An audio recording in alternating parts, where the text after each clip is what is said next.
Jackson trying to escape and run for it, and he's got it and more. Lamar Jackson down the sideline.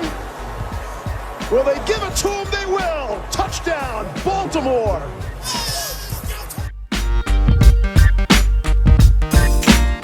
And with 1:17 left to play on Wild Card Weekend, the Hayes in the barn.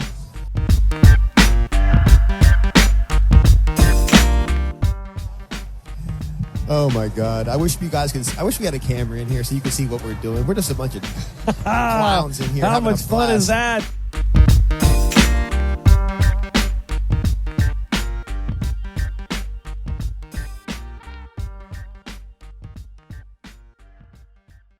All right, welcome on back to another edition of the Baltimore Beatdown podcast. It is Thursday, September 23rd. My name is Jake Luke. I think I just hurt my finger somehow when I was doing the audio spike with my snap. So we're off to a rousing start here in studio with Spencer Nathaniel Schultz, who is just looking like a late 90s heartthrob right now with the beard and the hair going. And everyone's, I don't know if I'd say favorite Canadian, but he's got to be within many people's top million Canadians. It's Cole Jackson. He's one of the 5 points of the Leaf. Norm Macdonald, it got it. Michael J. Fox. They've got to be in there, but he's maybe in the conversation at or below them. I could see that. There's no way I top Norm Macdonald. That man is a national treasure, and he will be deeply missed. He will. There's no doubt about that. There is no doubt. I should have put on this shirt as Frank's, and that would have been just the perfect start to this podcast. We're gonna at some point this podcast is gonna devolve into the moth joke, with me just reeling you two unsuspecting Schwaldos in. But no, it's not that at least quite yet. We wanted to hop in here, Spenny and I.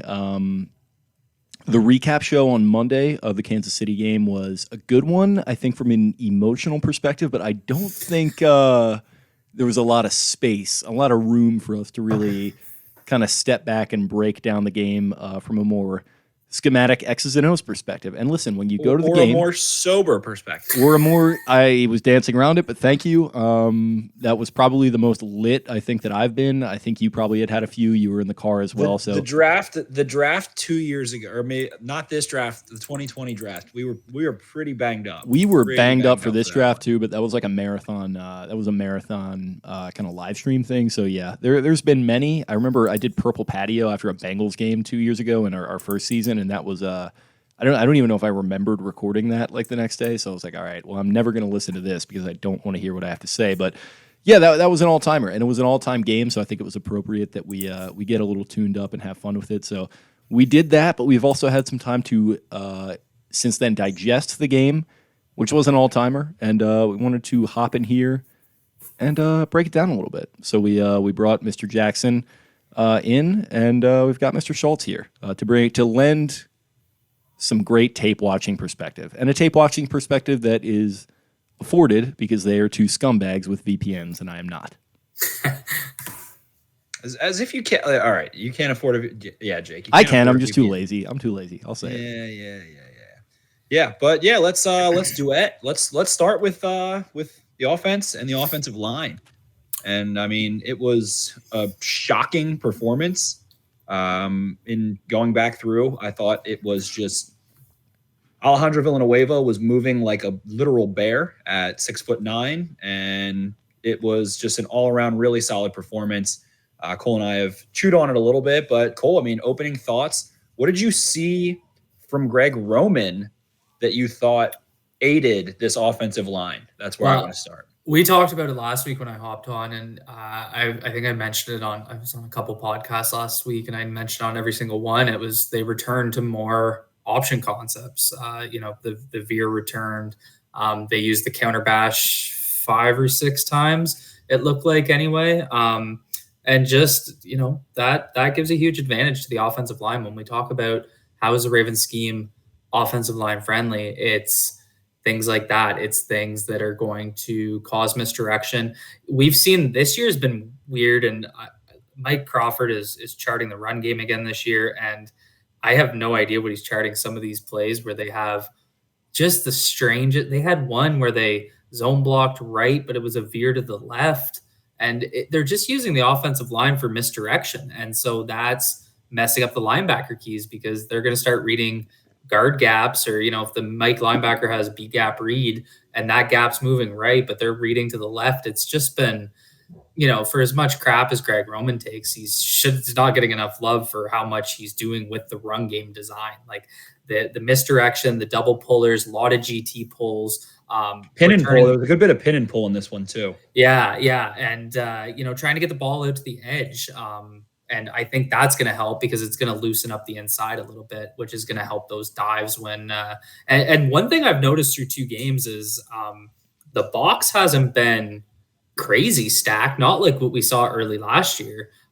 So I think that's because they're trying to protect the edges. And, that's why I'd like to see a little bit more inside zone where they can kind of, run the ball up the middle and combo into the linebackers. That's where Latavius Murray's touchdown came on, was IZ. It was split zone. Yeah, they had a slice blocker, but it was inside zone blocking. I mean, it's the same thing. It's just tight. It was split zone. Yeah, you're right. Yeah. It's the same thing though. It's the same blocking concept. And they had another big one that they launched in week 1 off of inside zone. So I mean, it's gonna work. I tweeted about it as soon as it happened because I was fired up because I saw the inside zone blocks and I put Tyson Williams run with IZ, right? Yeah. And the what was the other one? I think it was Murray's touchdown. I gave Powers a lot of love for it in my left guard breakdown video because he didn't drive block Nandy or anything, but he got enough on him and he dove and tried to finish at his knees just to. Nandy couldn't make a play on Murray, and it gave him that edge to sneak into the second level and get into the end zone. So, I think those guys, that's one thing Ben Powers does well is his timing coming off combination blocks and his ability to get into the second level is, very, very well done. And it's, probably his number 1 area for where he's bringing value to this offense. Yeah, he definitely has been trying to finish in the run game, and you and I have joked about how ironic it is. I think we might have even last week because it was night and day at Oklahoma. He was this great pass protector. Now he's turned into this kind of smaller, maybe a little tiny bit he's a little bit limited, but turned into kind of a mauler and a finisher, which is just really ironic. I didn't really see that out of Ben Cleveland either as a finisher. I think that hasn't flashed yet. Maybe we'll see it sometime soon, but you were talking about the options. So the Ravens ran, I believe, 14 different option runs in this game. And against Las Vegas, they ran, I think, 8. So the Ravens really did gash them. They had gains of 31, 9, 9, 21, 6, a Lamar Jackson touchdown from 2, 8, 9, 9, another Lamar Jackson touchdown in this game there, and then a couple stuffs. So a lot of them were on first down, it looks like.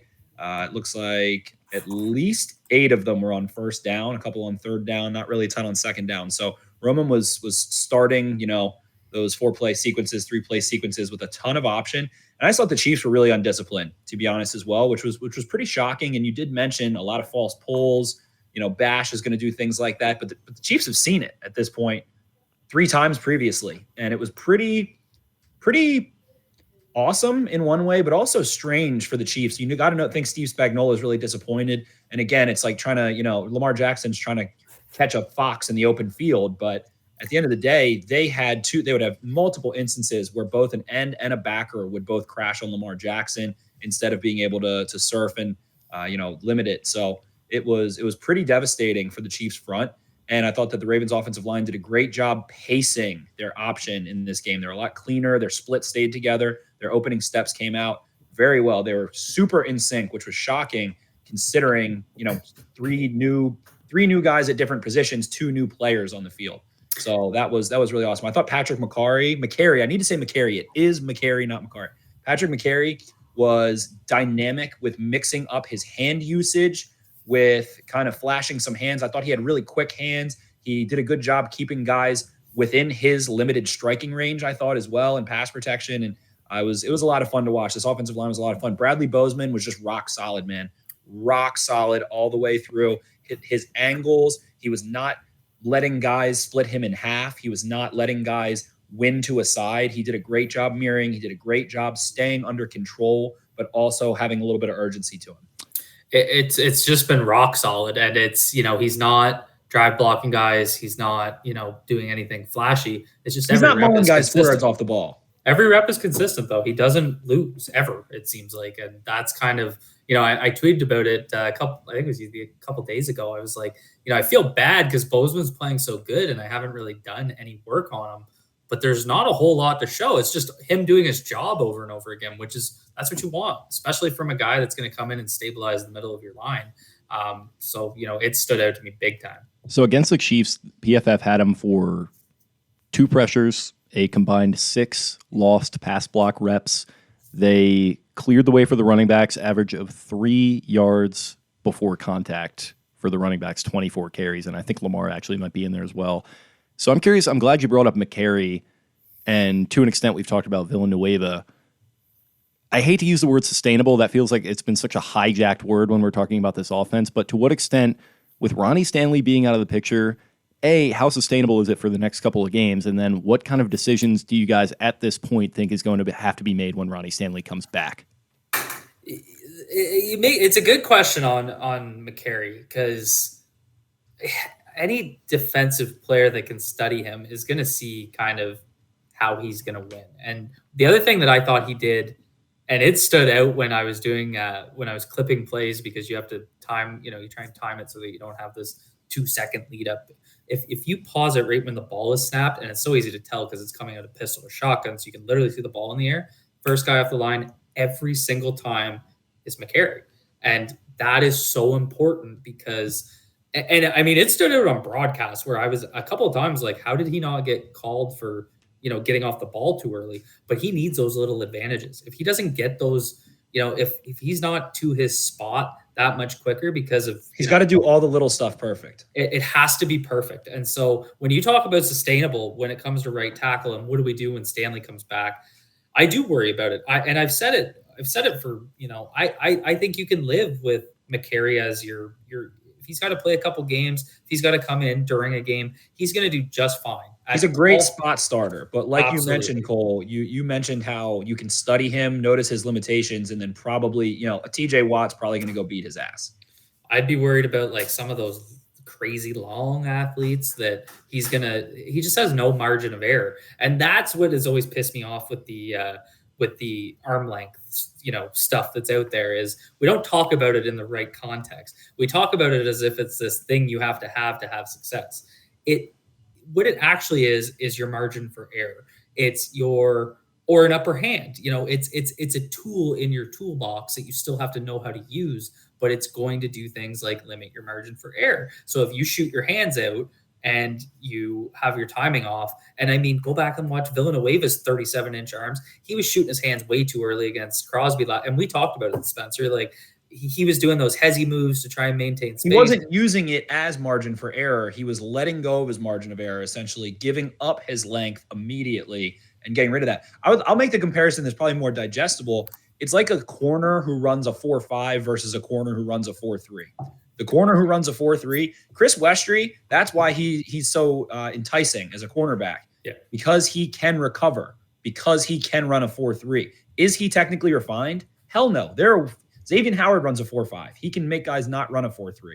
But you've got that margin for error, and it does help you have those higher end reps when you make mistakes. It helps you counter. It helps you recover. It helps you eliminate error after you've already made a mistake.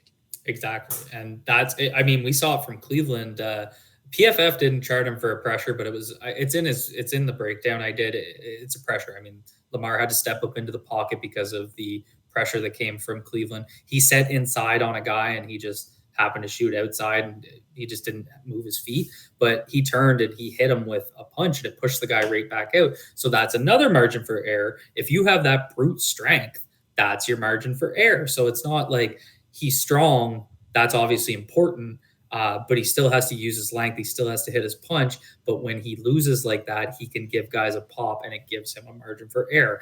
That's what all these types of measurables do. Same thing with speed. Yes, you're fast. You can catch up. You can recover. But, if you can't use that speed, how many guys have we seen run a 4.3, 4.4, but not play like it, right? Like there's plenty of guys. So it's the same concept. You put these tools in your toolbox, but you still have to pull them out and use them. And that's where I think measurables and all that kind of crap that gets kind of thrown around. And you see it from guys, especially with O-line. Like Duke Mayweather tweeted Rashawn Slater today with the lowercase, uppercase with arm length. And it must drive these guys that are actually, coaching in the field type deal. It must drive them crazy to see that type of discussion, because they know what it's like to try and equip a player with those tools. Spot on. Yeah, blown blocks in this one from SIS. Zeitler was the only one who had 2. They just had Bozeman with 1, Powers, Villanueva, Cleveland, and Ricard all with 1. In the passing game, there were only 3, which is really encouraging in 28 pass snaps. So no one's getting beat up at all. The one player, before we move on to some other positions, that I had a lot of fun, he only played 9 snaps, but he was playing in that jumbo role, that tight end role, was Tristan Colon. TCC, Colon Castillo. I think he dropped the Castillo off his jersey. I don't know. Yeah. He's just Colon out there right now, which is kind of sad. He's just got fun energy to watch. I like to watch him. He's not, playing at a super high level or anything. They put him out there. They put him out there on the last play, the fourth down, right, in that big jumbo package. Yeah. That package was nuts. That was sick. They had the unbalanced unbalanced line in this game. Yeah, and they had the unbalanced line, and they had, what was it? They had Makarian at left tackle, Villanueva at the first tight end spot, Colon at the second tight end spot, and Tomlinson at the third tight end spot. Andrews is over at right tackle. So I mean, and Ricard was set. Everyone knew where the ball was going, and that play was important to me. I tried to highlight it because Zeitler hitting that block, it just shows like what a veteran playmaker can come in here and do. I'm not going to say that, if it was last year, the right guard would have missed it, but you just trust him in these types of high leverage situations. It's what vets bring. It's what Sammy Watkins brought a couple of times in this game with, some bigger catches, even after that one drop he had in the second last drive, the 16 play drive. But he made a couple of big catches, and that's a spot where the Ravens have struggled, right? So those veteran playmakers, that's where you really need them to come in and get the job done. Spot on. Someone who really impressed me in this game, despite a fumble, was Tyson Williams. I'm liking what I'm seeing. I'm loving it. He's setting up blocks, man. He's setting up blocks really well. Lamar's setting up blocks in this game as a runner insanely well. I think the Ravens really embraced the hell out of Lamar running the ball for this game in a way that it felt like they were hesitant to do against the Chiefs in the last couple of matchups. And it's kind of this, chip on your shoulder, throw the ball a little bit. They did throw the ball well after the 2 big mistakes that happened, or, really one gigantic mistake in that second interception. But I felt like they just truly embraced their identity for the first time, had confidence. Maybe that has something to do with the crowd a little bit and being at home in prime time and actually having the, the energy of it. But they just really embraced their identity. They embraced what Greg Roman is great at, it felt like. Yeah. And you see guys like Marquise Brown getting fired up over a big run from a heavy package. It was a real team effort. You could just tell going back through, seeing some odds and ends, guys were blocking their asses off on the perimeter. Tyson Williams was setting up runs really well. He had on the run, he fumbled. He perfectly used leverage to wash out a second level defender, set up his block so well. Who was the DB Forces Fumble? Was that L'Jarius Sneed, maybe? Might have been Thornhill. I'm not totally sure, though. One of those guys. But they made it. Can you protect the ball better? Sure. Dude put his helmet on the ball. If you put your helmet on the ball, it's going to come out. He punched it. He uppercut it, too. It was kind of like, I hate to be the guy that's like, you can't blame him, but you kind of can't. And it is what it is. But he's looked really good. I think 10 plus yard runs per PFF. And what stands out to me from being at the game and then rewatching just the TV package, it's not seamless to Dobbins in the passing game, but he looks really impressive coming off those swing passes and just catching them in stride and just doing what he has to do to get forward for 10 yards, find the sticks. He just looks like a really smart, stable running back, which that was pretty much all you could ask for. He has that plus the explosiveness that you're hitting on. So I'm liking him a lot too. That's the thing for me is if we go to last year's 3, it's kind of like you got the speedier kind of dynamic guy in Williams that was Dobbins. I mean, it's like the poor man's 2020 running back group.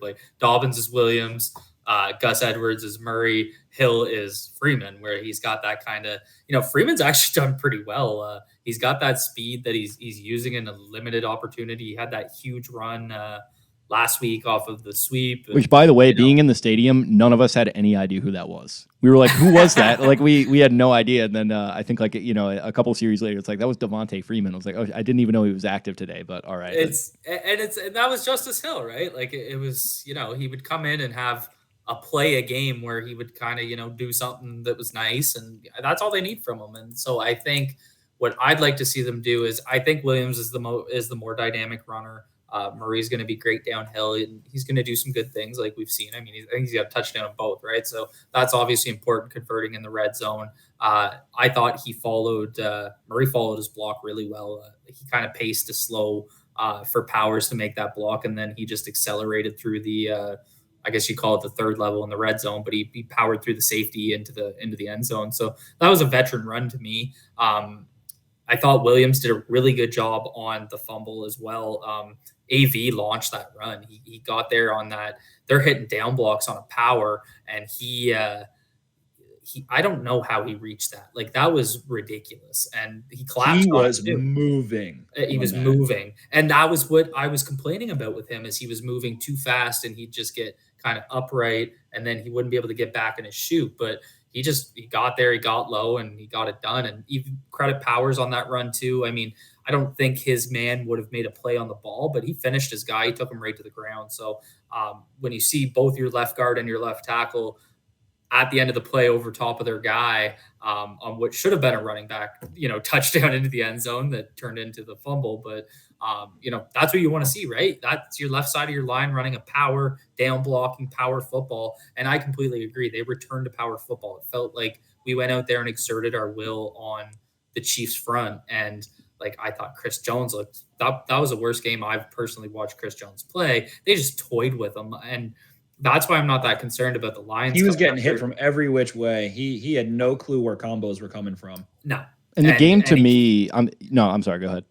No, I was just gonna say he can't play the veer. Like, he can't. Like, when the dive and the sweep are on the same side and he's the read man, it's literally whatever. It's like playing a video game where you see the guy go that way, so you hit the button and he hands it off. Like, it's ridiculous. Yeah, he feels to me like just a quick note, he feels more of like a proactive player than a reactive player in that sense, which some guys are, and that's okay. But like, the game overall to me, it just felt like a pure distillation of what Greg Roman does really well, to the point of like the left side of your offensive line being downfield. Like, one play that I always think about, I don't know if you guys remember this, the 49ers Saints game from like 10 years ago.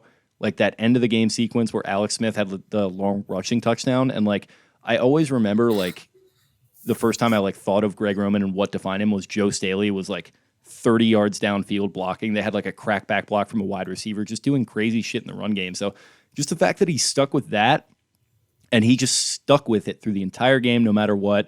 He didn't like, you know, panic and get into like, we have to pass on every play, every series, just to kind of keep up with these guys. And even after the interceptions, that kind of stuff, while you technically still are chasing, he just did it doing what they do well. And that's what kind of a lot of really smart people have said is, you know, they stuck to their run game pretty much right down to that last drive where I think it was like 2 passing plays were called. I think maybe it was 1 completed pass and Lamar flipping into the end zone. So I loved what I saw from Greg Roman as well.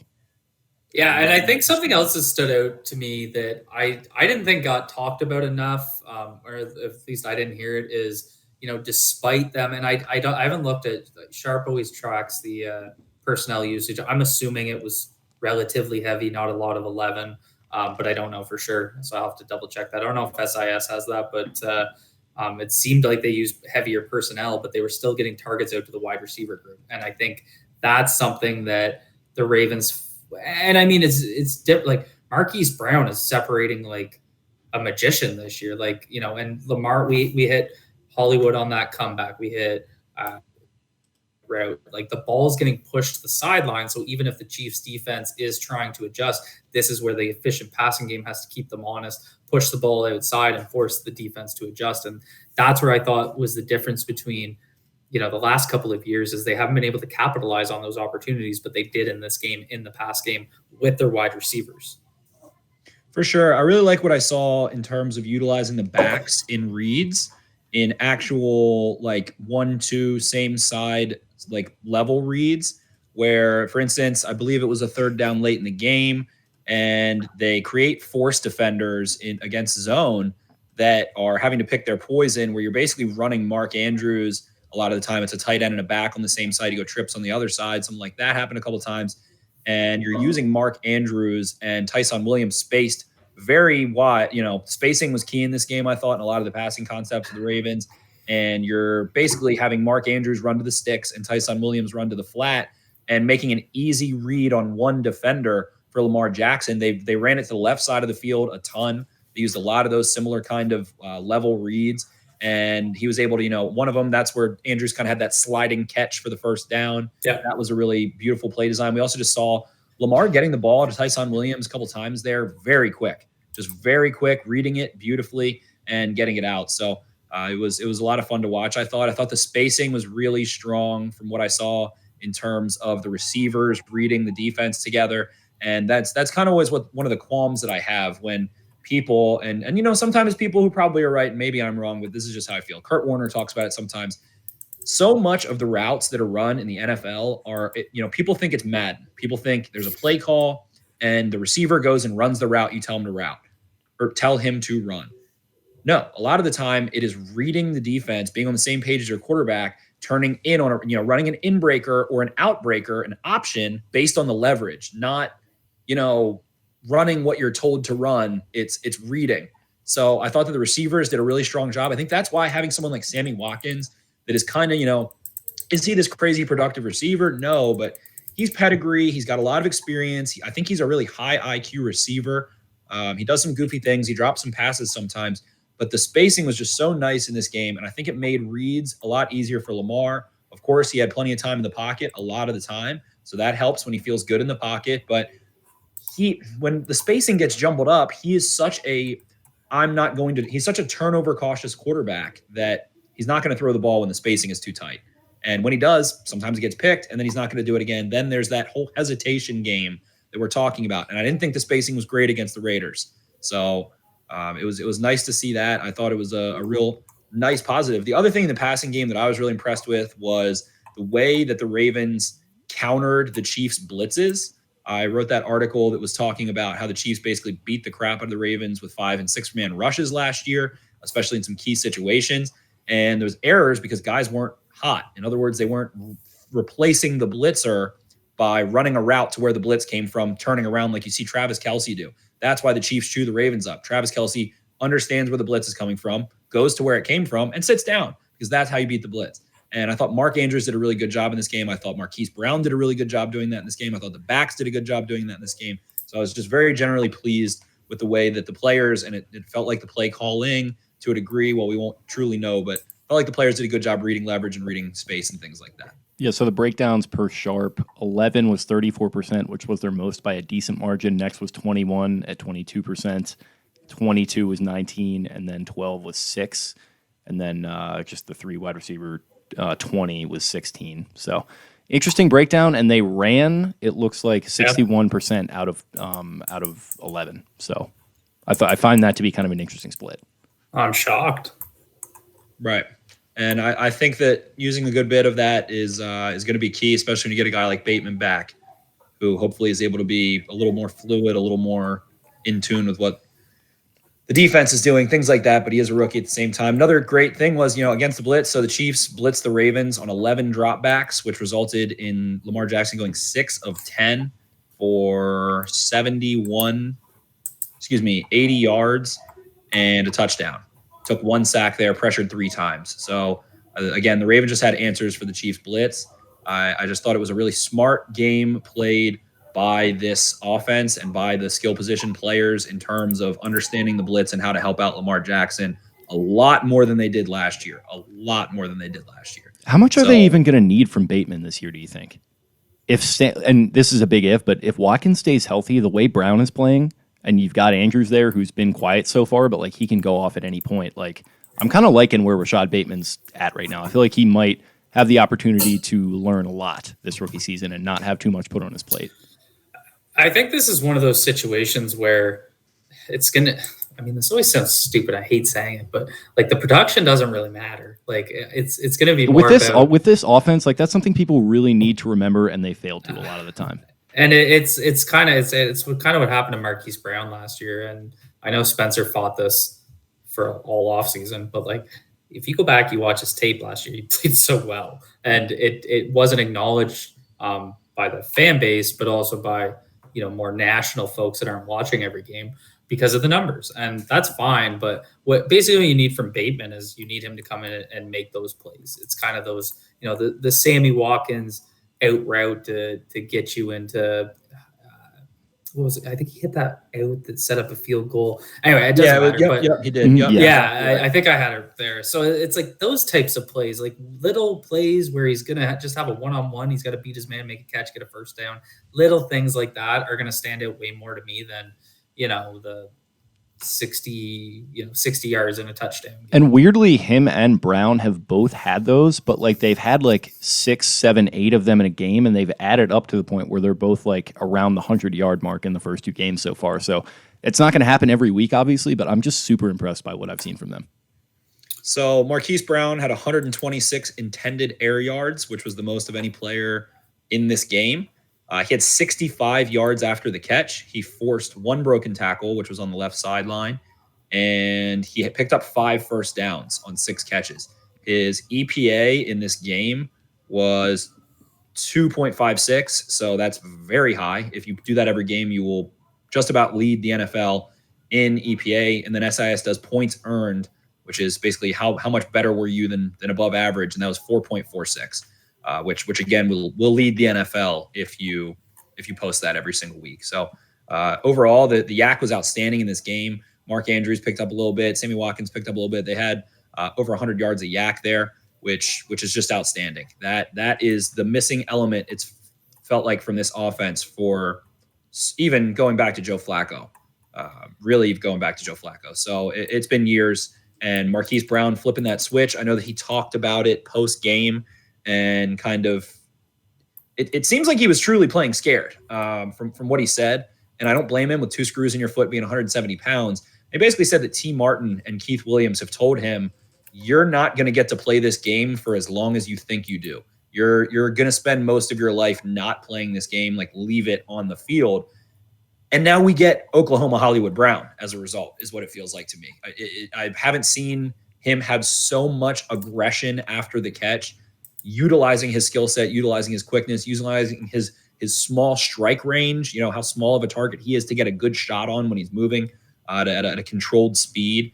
And it's just really exciting to watch. And I think we're about to see a monster season out of Marquise Brown.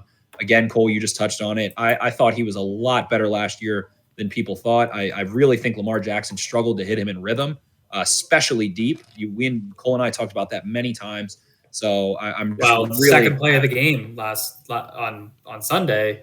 Same as it reminded me of the first 6 weeks of last year. How many times did he just get overthrown when he's got a step? And I think to your point, and I think to your point, Spencer, about like in the moment last year, it felt like we were getting criticism for saying that Hollywood Brown was playing well and that Lamar Jackson needed to hit him a little bit better. That's all true, but like he also didn't have a wide receiver across from him playing like he is right now with Sammy Watkins. So there's a lot of, we can talk about square peg and round hole, but there's also other external factors that are playing in right now. So it's that's looking like a dynamite signing, I think.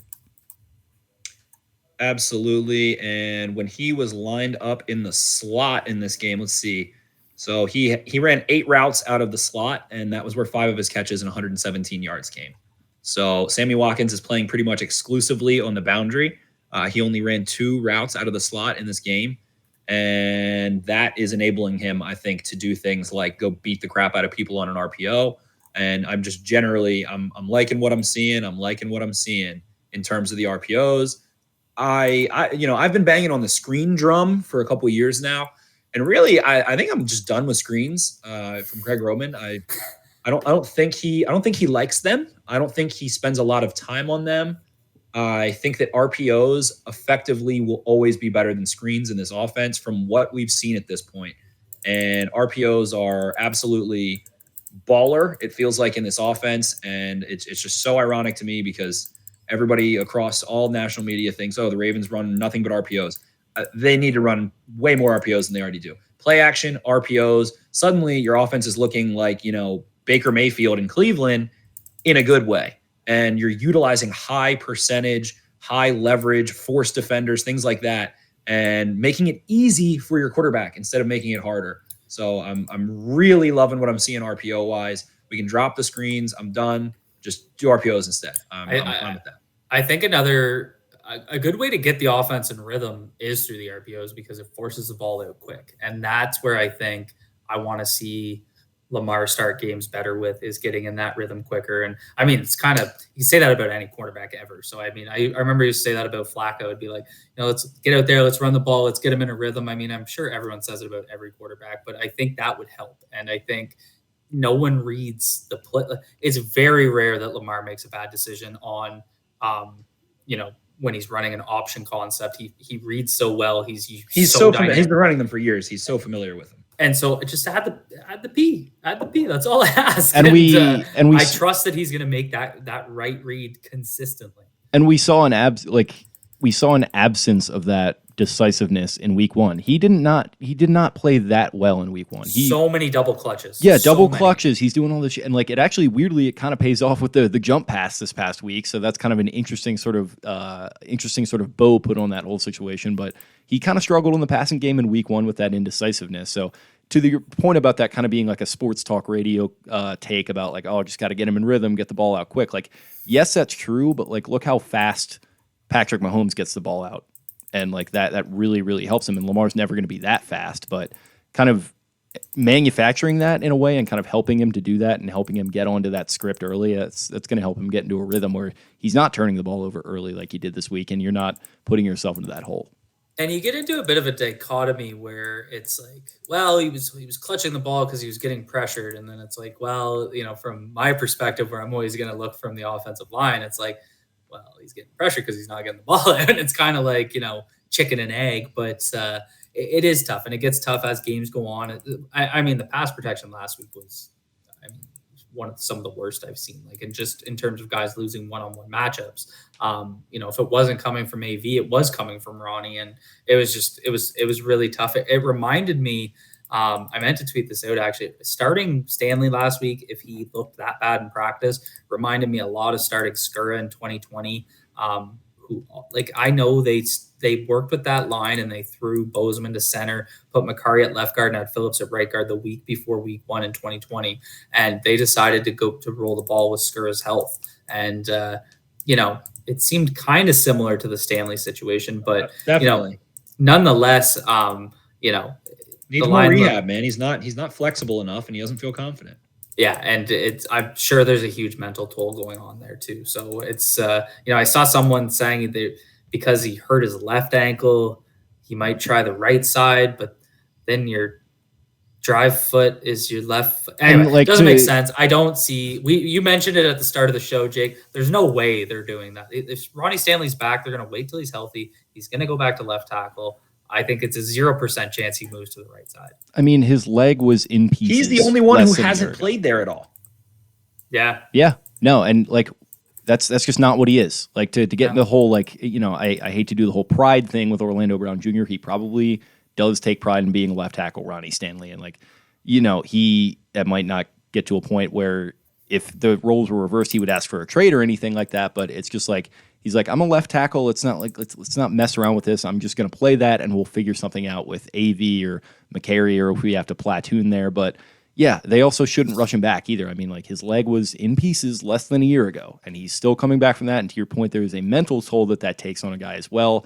And if they didn't learn their lesson with Rashad Bateman and rushing him past that initial groin injury to getting hurt again, then I don't know what they were doing. And I think they did. So I don't think they're going to rush him. Part of that's on the player. Part of that is also on the player. I agree. Yeah, I agree. And he probably, if he's in a bad spot mentally, I hope he's not blaming that on, other people, because he probably had as much of a say. He's, a prideful alpha dog football player that's like, you know what, I'm going to come back, screw this. It didn't work out, and that's okay. Take your time, get right, get to where you need to be mentally, and then we'll get you back out there. Sure thing. But yeah, to put a bow on the offense, I guess, RPOs, 3 of them. Would like to have seen more, but the Ravens got, a gain of 11. All 3 of them went to Marquise Brown, and it was 11. The slightly bad pass, I'd say, that was a little in front. It felt like the rhythm wasn't there on where Brown was supposed to kind of start to move. Then that one went behind the line for -4, and then the 27-yard gain. So you got 2 pretty decent chunk plays. The Chiefs ran 4 and had 27 yards. The other interesting thing, I guess we can kind of shift over onto the defensive side of the football now. Let me see here. The one of the things that jumped out to me that I didn't realize was that Mahomes throws for 343 yards. His completions were only 129 air yards, which means, like 2/3 of that came after the catch, which it felt like they got some yak for sure. How many of that came on the Byron Pringle and the Kelsey touchdowns? Yeah, that was ridiculous. 246 intended air yards total for Mahomes, so that includes incompletions as well, and just nuts, just absolutely nuts. That the Ravens did what I didn't think they would do and didn't blitz at all. They rushed 3 and then sent a delay. They only blitzed Mahomes on, I believe, 3 dropbacks, and guess what? He beat them all 3 times. It was 3 dropbacks for 20 yards with -1 intended air yards. And it was gains of 4 on 2nd and 1, 5 on 2nd and 3, and 11 on 1st and 10. So they got a first down on each play that the Ravens blitzed. And none of them resulted in a pressure, obviously, because he just got the ball out immediately. So, not blitzing Patrick Mahomes anymore, and it felt like it really started to work. The tackling was an issue. I think that if this defense makes like 3 tackles on 3 plays, this is an entirely different football game, and the Ravens are really out ahead. So, Jake, you just mentioned that Pringle, yak gain, and the Kelsey after the catch, and I think there was one from Hardman where Queen ended up switching onto him and was kind of in a good place. Hardman does a little jump cut and just blows by Malik Harrison and gets like 15 yards after the catch. So those were all definite daggers that really, really, really, really hurt. And it was a really interesting game plan to go back and watch it to go down and take place and watch how many coverage defenders the Ravens had. It was a lot of fun to watch. Yeah, I think Daryl Williams had one where he split it wide, had Queen on him, and he just kind of ran through Queen. I mean, it's one of those things. If you go to any youth football practice, even up here in Canada, the first thing they're doing at the start of every practice, they split into stations, and you're doing blocking and tackling. And I mean, tackling is one of those things where, technically these guys know how to tackle, like technique wise. A lot of it's mentality, and that's where I think, guys like Queen need to kind of step up and start to bring that mentality to finish plays. And I think it was kind of what stood out the most to me on the negative side. It's just inability to finish tackles was frustrating to watch. So Travis Kelce in this game, only 28 intended air yards and only 20 caught air yards, and ends up breaking 3 tackles, forcing 2 missed tackles, has 7 catches, 6 first downs, gets 89 yards after the catch. And a lot of that did come on the long touchdown, but like he had double that touchdown in yak. Yeah, and I got to give a shout out to the DBs in this game. I just think and I hate it, there's no blueprint to beat the Chiefs. This is not going to be a thing where back in the day with the Patriots, oh, what's the blueprint to beat the Patriots? Well, you got to sack Tom Brady 9 times. That's really easy, but I got to give a shout out to the DBs and just the defense in general, but just making critical plays, and you can chart things like money throws, for example, or big time throws. I'm looking at PFF, it said Mahomes had 0 big time throws, but I'd be interested to see what clutch plays from DBs that were made late in this game. Mahomes had 0 big time throws per PFF. Yeah, I don't know. It said they didn't call. That's interesting that they didn't call the touchdown to Robinson. I feel like that would be. They mentioned that in this write up, so I don't know what they're missing there, especially considering the fact that he had pressure pretty much coming up in his face, and he beat Marlon Humphrey, which that's another conversation entirely, but. The breakup by Averett on Tyreek Hill, I feel like that kind of almost I would 3rd down. Yeah, it was. It forced them off the field. You don't stop this offense. This offense just doesn't get stopped, and that's definitely an eye test thing. But that's just a thing where you got to get turnovers for sure, and they got 2 turnovers. Big time shout out to Tavon Young for jumping on that ball, and a great job by Owe on the hurry to force it out in that way, and also obviously. What Owe did to force the other turnover, but I have to give a shout out to Averett, who people love to dog, but he made a massive play there. Finally got his head around. Yeah, he got his head around. He stuck Couldn't with believe it. He stuck with Tyreek Hill step for step, and he's more of a physical kind of size kind of dependent corner, and he stuck with Tyreek Hill step for step and just got a hand in there and popped that ball out when they needed it. So I don't know, like what I'm sure there is some sort of like stat. I think Averett ran a 4.36. I'm pretty sure he had at Alabama he ran 100-meter, and I think he had an SEC championship finish. He's definitely he's an athlete. I think he at least placed or something. Yeah. He also another crazy play to me was you talked about OA and the interception he forced. So there was another play. I don't have the situation, but I have the play in front of me. OA gets chipped by I think Robinson. He's working on Niang. Mahomes rolls left. OA hunts him down, makes him cut back upfield, and then Elliott fills the void and hits Mahomes. Mahomes throws the ball to the right sideline. It was almost identical to the pick that Averett had, and Marlon Humphrey dove for it and was like that close to picking the ball off on the sideline. Mahomes had that play that happened on the pick 2 times, and I was pretty drunk last night. People shouted like interception as that play was happening. I thought it was for like in the moment. Right. But that was, that general game plan from the pass rush to do those things and kind of some of the plays they made on the back end. It wasn't perfect. They did let up big plays. They did let up Yak. Marlon Humphrey really did it. You don't know if he's expecting the deep safety to have his back there. The touchdown, the deep touchdown to who caught that? Robinson? It was Robinson, yeah. Yeah. Robinson catches it. So Hill is lined up inside of Robinson. Hill carries like the Y cross route. And so obviously the single high safety is going to take that because you want to take that away. And then Humphrey just jumps on the out, just completely speed turned and thought he was about to walk and get an interception. And it was an out and up. Like it was so aggressive by Marlon Humphrey and it did not pay off. He recovered pretty well, but Mahomes is throwing that. It's just crazy. That wasn't a big time throw. Most quarterbacks, the safety would have gotten back and made a play on that ball. Most quarterbacks, I think, get back and make. Like if Lamar threw that, I'm pretty sure the safety gets back and makes a play on the ball. Do you think Marlon would have snagged that interception if he had had a cup of coffee before the game? Probably, I think so. About 100 milligrams of caffeine, Marlon. That's what it'll do for. That's what it'll do for a guy like you. Yeah, just be a little bit more in the zone, Marlon. Just a little bit more in the zone. But yeah, they effectively took Tyreek Hill out of this game. I truly think something was up with Tyreek Hill. I don't know what it was. He just did not have the juice. There was a catch early on. I think he got a first down, if I recall correctly. And he had both of his feet in bounds, and he was in a neutral, flat-footed position. Marlon Humphrey is about 5 yards away, maybe 3 yards away. And he just stepped right out of bounds. Maybe football's fixed. I don't know. But maybe he's hurt. I was in shock to watch that. Marlon Humphrey was just looking at him and he just kind of stepped out of bounds. I was like, wow, okay. That might be a thing where coaches are telling them if you see 44, do not go near him with the ball in your hand. I don't know if you're telling Tyreek that about anything ever though. And also based upon what we know about Tyreek, he might not be listening to that, but I don't know. Maybe he's hurt or something. He didn't look the same. Could have been sick. He could have been hurt. Yeah. They did a great job. I think they did a good job taking him out of the game at points, but like they double teamed Kelsey. Like they literally punch gunner pressed him at points in this game. They did a good job on him. You talk about that rep from Averett. That was a great rep, but I didn't see anything really crazily favoring Tyreek Hill.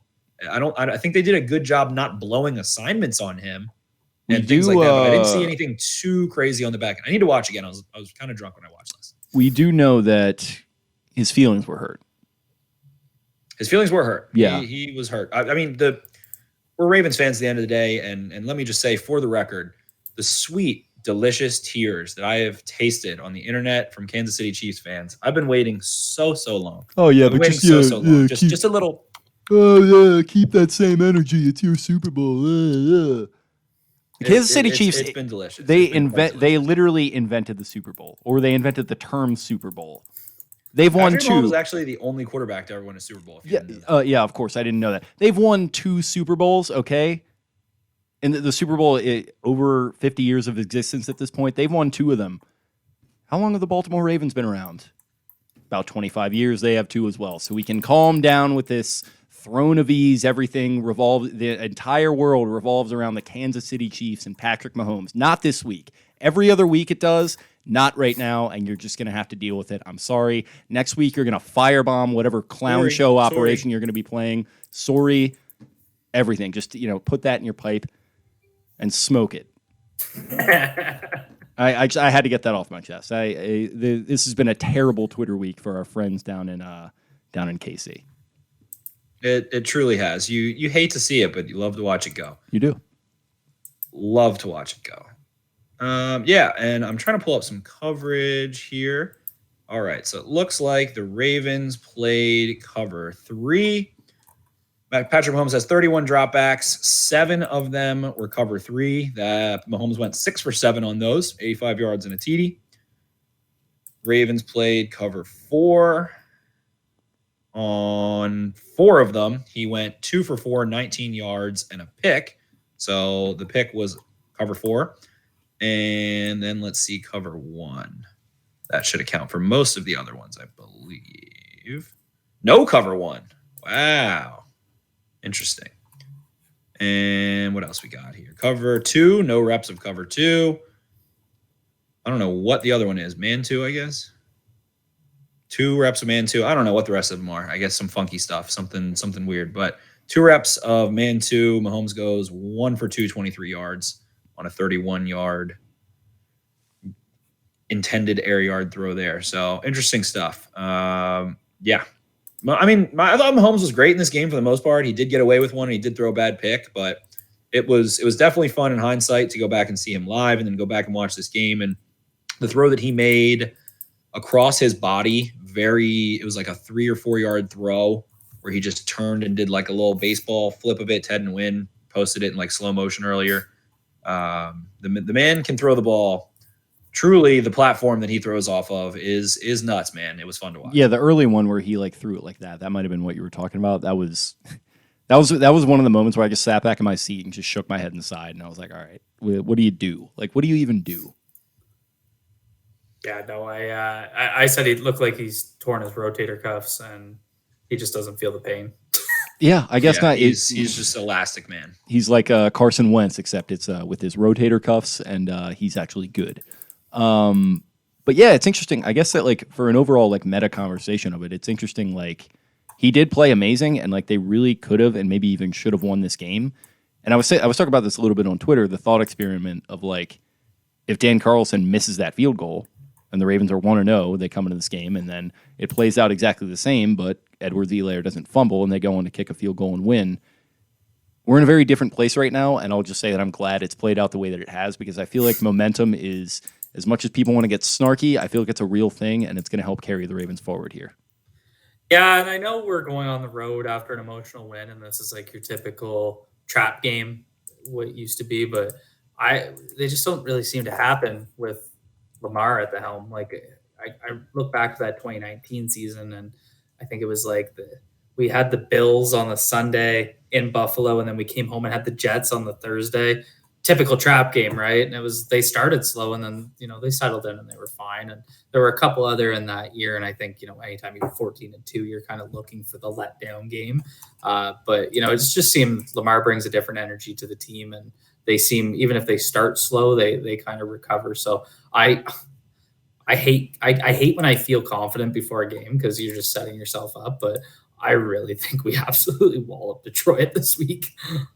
They're gonna beat up on them real bad. Detroit has no secondary and no receivers.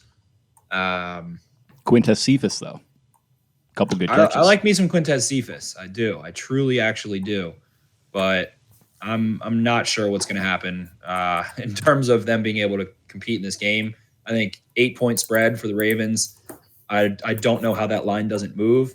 That basically says they're an 11-point favorite at a neutral site, and I don't think the fans in Detroit are going to be going too crazy for this game. So I love watching Lamar Jackson on turf. I think it is a lot of fun, and I think this defense is definitely going to be out to make a statement in this John Harbaugh. This is the first time in the John Harbaugh era that the Ravens have allowed 30 points to back-to-back opponents to open the season, and the missed tackles were atrocious. I don't think Patrick Queen was nearly as bad as what his PFF grade said. He did have a really spectacular play chasing Mahomes down. Mahomes basically has nothing to his right. They run a 3-man rush. Queen takes away 2 reads, and then Mahomes rolls to his right. Patrick Queen, he tries to like look back to his left and pump fake, and Queen just ran his ass down and got him out of bounds on third down. Really impressive play there. I think he missed some tackles. Definitely had a lot of bad reps. Don't think he was good necessarily, but you want to see him. You want to see Malik Harrison not having to go against Kelsey and the speed of Hardman and these crazy guys go get their confidence back a little bit, go watch some tape, lick their wounds a little bit and go to work, go prove what you can do as a defense and kind of get this defensive ship righted after probably facing 2 top 5 offenses is what it seems like early in the season. And you get out of it 1-1, you go and play an offense that's going to be a little bit more anemic. I mean, just by design, like Jared Goff is he just feels like a throwback in all the worst ways. It feels like every quarterback in the league these days comes in with some form of athleticism that they can use to at least buoy themselves along a little bit. He just doesn't have any of that, so it's going to be tough against this front that we've seen. The defense has had its struggles, but this front has looked long and athletic and every bit ready to take down a guy like Goff. So you'll have him, then you'll have Tiny Hands Teddy Bridgewater and the Broncos in Week 4. So it's an interesting stylistic matchup of 2 different quarterbacks coming up, and really all 4 quarterbacks. Like Derek Carr is kind of different from what you typically see. Mahomes is obviously the unicorn. Goff is just kind of the weird sort of statuesque fish out of water, and then Teddy Bridgewater, kind of another stylistically interesting quarterback in 2021. So I'm looking forward to the next 2 weeks for the Ravens defense to, like you said, kind of turn the ship around, hopefully. But I think this was a fun episode. We'll get into the lines a little bit more for the Friday episode. Cole, we love you coming on, and hopefully you'll be coming on a bunch throughout the season. We appreciate you hopping on, but I think that does it. Anybody have any closing thoughts? Just when. That's every time I go into these games now, I try not to get too hyped up. Just win. I don't even care about stats or anything anymore. Just win and give me some film to talk about. I keep this left. I hate left guard rotations. I think it's absolutely silly. But it gives me great content, so keep doing that too. Thanks for having me on, boys. Always a pleasure. My closing thought is go for it. But before we do get out of here, Cole, why don't you go ahead and plug your social media and you're doing a podcast, right? You're getting into the game. You got a little thing going on right now. It's a little thing, a little something. Yeah, jumping into our space here. Yeah. Well, it's not really a podcast. We kind of have separate streams. We got someone doing a defensive, recap preview show, and then I'm doing the O-line film room, but trying to keep it more film focused, less podcast focused. But it's called Two Guys Watching Football over on Twitter or over on YouTube and on Twitter at Cole Jackson FB. So that's where you can find me. Cool. Well, thank you two lovely gentlemen for hopping on here. I think this was a really fun chat. I hope I was able to hold my own in this meeting of two. We shot for 30 minutes and we failed. Listen, that was never going to happen. I didn't want to tell you, but there was no chance this was going to be any less than and maybe I should just filibuster here for it to hit the 60-minute mark as I watch it ticking 57:08, 57:09. But no, there was no chance that was going to happen. And just wanted to say thanks for hopping on, guys. Hope I was able to hold my own with two film watching, analysis. What was your name? Analysis nerd boy. Two gentlemen like yourself who are extremely well versed in the game. Hope I was able to hold my own to a certain extent. But it's fun for me to be in here and learn all the same and moderate as well. So thank you guys. Hope you have a tremendous Thursday, Spenny. I will talk to you again tomorrow night for our preview of this coming week's game. Until then, see ya. Arrivederci.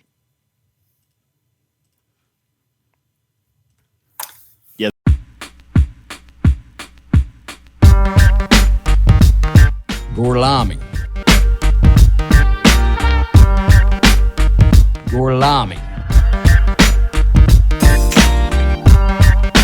Arrivederci. Arrivederci. Arrivederci. Arrivederci.